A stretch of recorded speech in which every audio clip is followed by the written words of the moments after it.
تخيل معايا شخص يبص من شباك شقته يلاقي علم ولاد العم متعلق على الشقة اللي جنبه. ده اللي حصل مع مهندس البترول المحترم شريف خيري بعد ما رجع من الخليج. شخص كل طموحه في الحياة هو مزاجه وبس. أكتر حاجة بيحترمها في حياته هي الستات، وخسر شغله بسببهم، وفي لحظة واحدة يصحى يلاقي أكبر قضية سياسية في الشرق الأوسط قاعدة معاه في نفس الدور، واتفرض عليه وضع من التهميش والرفض لمجرد إنه ساكن جنبهم. ولما حب يعمل نفسه ثورجي ويطردهم من العمارة بقى شريف خيري رمز الصمود. ولما استغلوا نقطة ضعفه قدام الستات وابتزوا بيها بقى شريف خيري الخاين العميل. كل ده حصل في فيلم يبان انه كوميدي لكن جواه رسائل خفية هنعرفها في حلقة النهاردة. فيلم من اخراج عمرو عرفة وسيناريو يوسف معاطي، اللي قرروا يورونا ازاي كل واحد شايف القضية من وجهة نظره. وكل ده في الفيلم المشهور بيه يانا السفارة في قلب العمارة وانا لا اخشى تسجيلاتهم.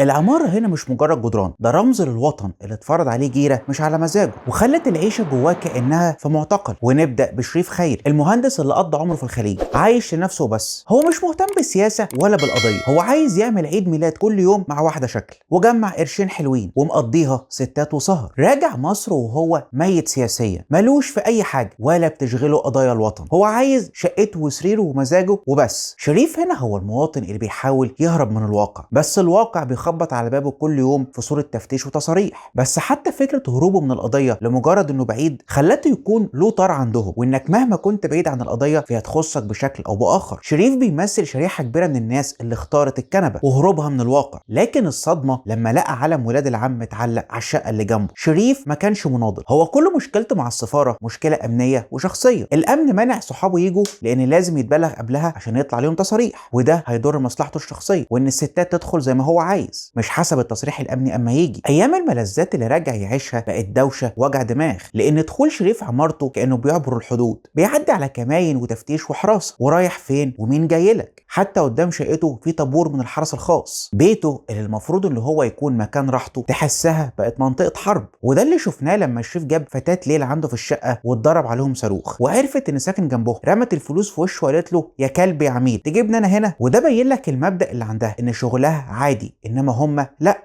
حالة الوحدة اللي عاشها شريف خلته ما صدق يشوف جار في العمارة يفضفض معاه بكلمتين، وقال له الناس دي لا سلام ولا كلام، ده كان يوم اسود يوم ما شفناه عشان ده يطلع السفير. الفيلم هنا قدم شخصية السفير بذكاء شديد، ما طلعوش شيطان، لا جابوا لك راجل دبلوماسي هادي بيتكلم عربي بطلاقة، مبتسم على طول، وبيحاول يكسب ود شريف بكل الطرق الممكنة. وده يوريك التعامل السياسي او اللعبة السياسية. ولما عرف بعيد ميلاد شريف جاره جاب له تورته واحتفل معاه، وبيحاول يثبت له اننا جيران وان مفيش ما بيننا مشاكل. الخطورة هنا في فخ الاعتياد. السفير بيهادي شريف عشان يغسل دماغه وانهم بشر مسالمين. وخلص الاحتفال بان شريف سابه ومشى، وديفيد اخد معاه التورته اللي كان جابها، اللي كانت عباره عن حته صغيره ما تكفيش حتى فرديه. رفض شريف جاب للسفير اكتئاب، وده خلاه يشتكيه عند اللواء راشد، مع العلم ان وضع في العماره لا عارف ياكل ولا عارف يستحمى، والخروج بمواعيد. وسياده اللواء عايزه دبلوماسيه، احنا عملنا مع الناس دول معاهده سلام. طريقه كلام اللواء كان بيتكلم بهدوء ويحللك مشاكلك، وكل اللي انت عايزه هيجيلك يا شريف، بس بشرط واحد،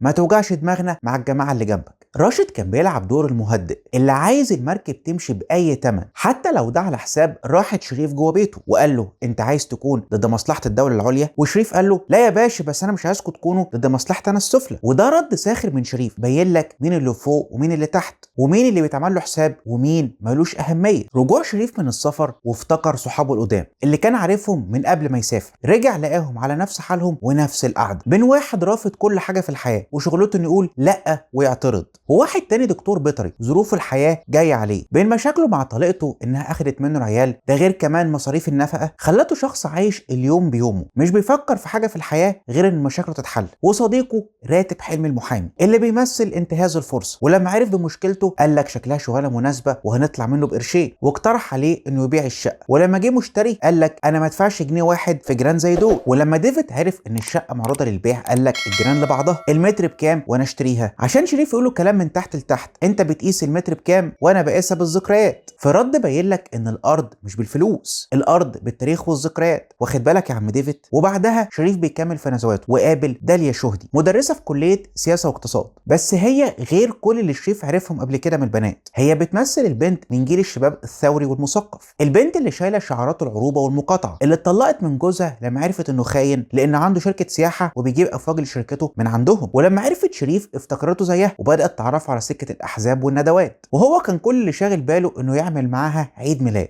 وبعد ما عرفته على حقيقته سابته، وبعدها بيحصل التحول الاعظم في حياه شريف خيري لما قرر يرفع قضيه ويطردهم من العماره، واننا سناخذ حقنا منهم بالقانون. وساعتها بقى شريف خيري رمز الصمود. القضيه خلت شريف مناضل سياسي لانه عبر عن راي ناس مش عارفه تاخد موقف في قضيه كبيره زي دي، لحد ما جالهم شريف وبقى هو البطل، بالرغم من انه مش فاهم حاجه، بقى بطل شعبي والكل عايز يطلعه مناضل، ومعلقين صوره والناس بتهتف باسمه في المظاهرات. ولما كسر الاشاره وامين الشرطه ما ادالوش مخالفه، شريف خيري هنا بقى جيفارا، مع انه في الاخر حشاش وبتاع ستات. والغريب ان شريف لما رفع القضيه والنجوميه اللي اخدها ما جالوش اي تهديدات من الجيران، بل بالعكس تجاهلوا موقفه تماما. وليله جلسه النطق النهائي بالحكم بالطرد، الافعى لفت على فرستها واصطادتها لما بعتوا له ست حلوه ووقع في نقطه ضعف، بس المره دي ما عدتش لان الواقعه متصوره فيديو، وكمان دي ست متجوزه، ودي تعتبر تهمه وفيها 3 سنين حبس. تحب نذيع ولا تروح بكره تتنازل؟ وخلصت القضيه كلها بشريط فيديو متصور عليه الفضيحه لشخص كان عامل نفسه مناضل.